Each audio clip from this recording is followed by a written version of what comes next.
ఈ నెల 3న రాజమండ్రి ప్రసాదత్య మాల్ వద్ద డాక్టర్ ప్రియాంకను కారుతో గుద్దించి ఏదైతే చంపేశారో ఆ కేసు మరో మలుపు తిరిగిందండి. ఎలాగంటే రంగంలోకి తెలంగాణ బీఆర్ఎస్ పార్టీ ఎవరైతే ఉన్నారో కేటీఆర్ గారు ఆయన రంగంలోకి దిగారని చెప్పాలి. ఎలా అంటే ప్రియాంక తండ్రికి ఆయన ఫోన్ చేసి విషయాలన్నీ తెలుసుకోవడం జరిగింది. అలాగే ఆయనకు కొంచెం హామీ అయితే ఇవ్వడం జరిగింది.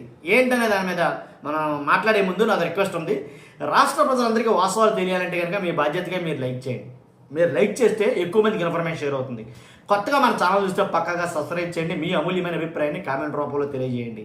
మరీ దారుణంగా అసలు సభ్య సమాజం చూస్తుండగానే మరీ దారుణంగా 3 సార్లు గుద్దించి తలమేని చెక్కించి ఒక మహిళ డాక్టర్ ప్రియాంకని చంపేసిన ఆ సంఘటన చాలామంది ఇంకా మర్చిపోయి ఉంటారు నాకు తెలిసి.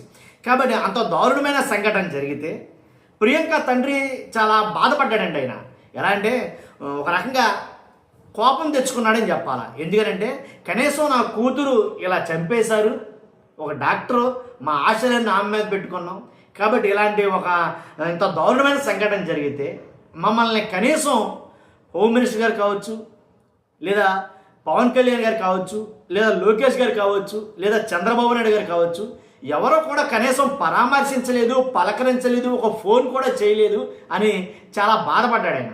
నిజంగా ఆలోచిస్తే ఇది కరెక్టే కదా అని అనిపించింది. ఎందుకంటే కనీసం ఇంత పెద్ద సంఘటన జరిగినప్పుడు ఖచ్చితంగా ఎవరు ఏ ప్రాంతానికి చెందిన వాళ్ళు ఏంటి అనేది అన్ని పక్కన పెడితే ఒక భవిష్యత్తు డాక్టర్ కావాల్సినటువంటి ఆమెను ఖచ్చితంగా ఇలా గుద్దేసి చంపేస్తే కనీసం రెస్పాండ్ అవ్వలేదు, స్పందించలేదు అనేది అది చూస్తే చాలా ఆశ్చర్యం కలిగించింది.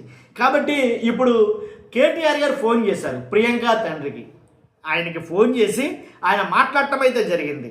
ఏమని, బీఆర్ఎస్ పార్టీ మీకు అండగా ఉంటుంది, ఈ కేసుని ఫాస్ట్ ట్రాక్ కోర్టు ఏదైతే ఉందో ఆ కోర్టు ద్వారా మన బీఆర్ఎస్ లీగల్ టీం ద్వారా విచారించి నిందితులకి కఠినంగా శిక్షలు పడేలాగా మనం చేయొచ్చు, దాన్ని ఎట్టి పరిస్థితుల్లో మనం వదిలిపెట్టబోం అనేది కనుక ఒక హామీ అయితే కనుక, ఒక భరోసాని, ఒక ఓదార్పునైతే కనుక ఇవ్వగలిగారు.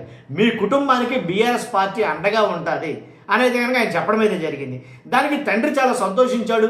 ఎందుకంటే మేము ఆల్రెడీ చీకట్లోకి వెళ్ళిపోయాం, మా కుటుంబం ఎంటైర్ కుటుంబం మొత్తం అమ్మాయి మీదే ఆశలు పెట్టుకుని ఉన్నాం మేము. ఎందుకంటే తను కాబోయే డాక్టర్ అయితే కుటుంబానికి ఆర్థికంగాను సామాజికంగాను అన్ని రకాలుగా కూడా ఆ కుటుంబానికి చేదోడు వాదోడుగా ఉంటుందని తండ్రి భావించాడు.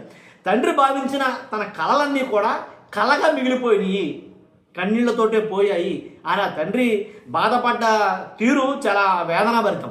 కాబట్టి అలాంటి పరిస్థితుల్లోంచి కనీసం ఓదార్పు కోరుకున్నాడు.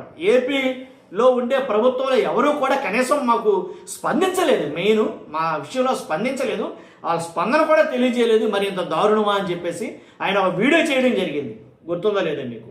తర్వాత ఇప్పుడు ఎప్పుడైతే బీఆర్ఎస్ పార్టీ కేటీఆర్ గారు స్పందించారో, ఆయన మాట్లాడారో, మీకు భరోసాగా ఉంటాం, మీకు అండగా ఉంటాం మీ కుటుంబానికి అని అయితే చెప్పారో, అప్పుడు ఆయన కొంచెం హ్యాపీ ఫీల్ అయ్యాడు తండ్రి అయితే కనుక.